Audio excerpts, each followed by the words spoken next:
പുതിയ സ്ഥലങ്ങൾ കാണാനും ജീവിതാനുഭവങ്ങൾ തേടിയും യാത്രകൾ പോകാൻ ഒരുപാട് ഇഷ്ടപ്പെടുന്നവരാണ് നമ്മൾ. കാടും മലയും കടലും തേടി എത്ര ദൂരം വേണമെങ്കിലും താണ്ടാൻ ഇഷ്ടപ്പെടുന്ന സഞ്ചാരികൾ ഒരിക്കലെങ്കിലും സന്ദർശിക്കേണ്ട ഒരു സ്ഥലം തന്നെയാണ് ലക്ഷദ്വീപ്. ഇനി അല്പം ലക്ഷദ്വീപ് വിശേഷങ്ങളിലേക്ക്.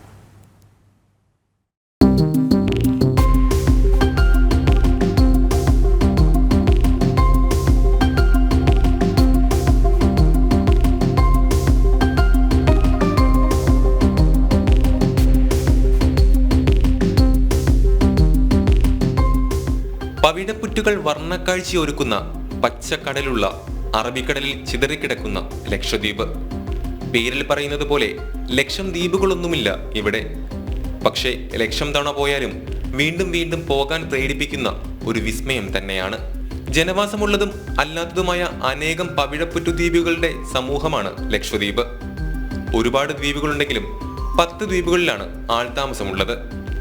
ആന്ത്രോത്ത്, അഗത്തി, കവരത്തി, അമിനി, കൽപ്പേനി, കടമത്ത്, കിൽത്താൻ, ചെത്ലാത്ത്, ബീത്ര, മിനിക്കോയ് എന്നിവിടങ്ങളിലാണ് ആൾതാമസമുള്ളത്.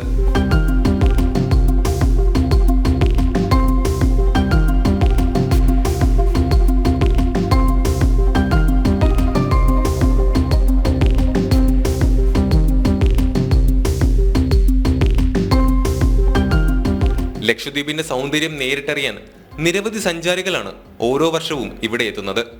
ലക്ഷദ്വീപിൽ ഒരു അവധിക്കാലം ചിലവഴിക്കാൻ പരമാവധി 5-6 ദിവസങ്ങൾ മാത്രം മതിയാകും. സാധാരണ വിനോദസഞ്ചാര കേന്ദ്രങ്ങളിൽ ചെല്ലുന്നത് പോലെ ആർക്ക് വേണമെങ്കിലും വെറുതെ കയറി ചെല്ലാൻ പറ്റുന്ന ഒരിടവുമല്ല ഇത്. കപ്പൽ മാർഗവും വിമാനമാർഗവുമാണ് ലക്ഷദ്വീപിലേക്കുള്ള പ്രധാന യാത്രാ മാർഗങ്ങൾ.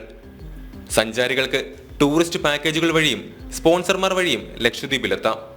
ഭാരത ഗവൺമെന്റ് ഓപ്പറേറ്റ് ചെയ്യുന്ന ടൂറിസ്റ്റ് പാക്കേജുകളാണ് ഇതിൽ പ്രധാനം. കൂടാതെ പ്രൈവറ്റ് ടൂറിസ്റ്റ് പാക്കേജുകളും നിലവിൽ ലഭ്യമാണ്. സ്പോൺസർമാർ വഴി ലക്ഷദ്വീപിലേക്ക് പോകുന്നവരും കുറവല്ല.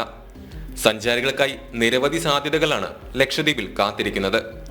Scuba diving, kayaking, snorkelling trip, glass bottom boat trip, net lagoon എന്നിവയാണ് ലക്ഷദ്വീപിൽ ചെന്നാൽ ചെയ്യാൻ പറ്റുന്ന പ്രധാന കാര്യങ്ങൾ. പവിഴപ്പുറ്റുകളുടെ വർണ്ണലോകം കാണാൻ സ്കൂബ ഡൈവിങ്ങിലൂടെയും സ്നോർക്കെല്ലിങ്ങിലൂടെയും സാധിക്കും. അതിഥികളെ സ്വീകരിക്കുന്നതിൽ ലക്ഷദ്വീപ് നിവാസികൾ കാണിക്കുന്ന ആത്മാർത്ഥതയും ശ്രദ്ധേയമാണ്. അപ്പോൾ ഇനി പോകാം ലക്ഷദ്വീപിലേക്ക്, വർണ്ണക്കാഴ്ചകൾ കാണാനും ദ്വീപ് നിവാസികളുടെ സ്നേഹം നേരിട്ടറിയാനും. ന്യൂസ് ഡെസ്ക്, ജനം.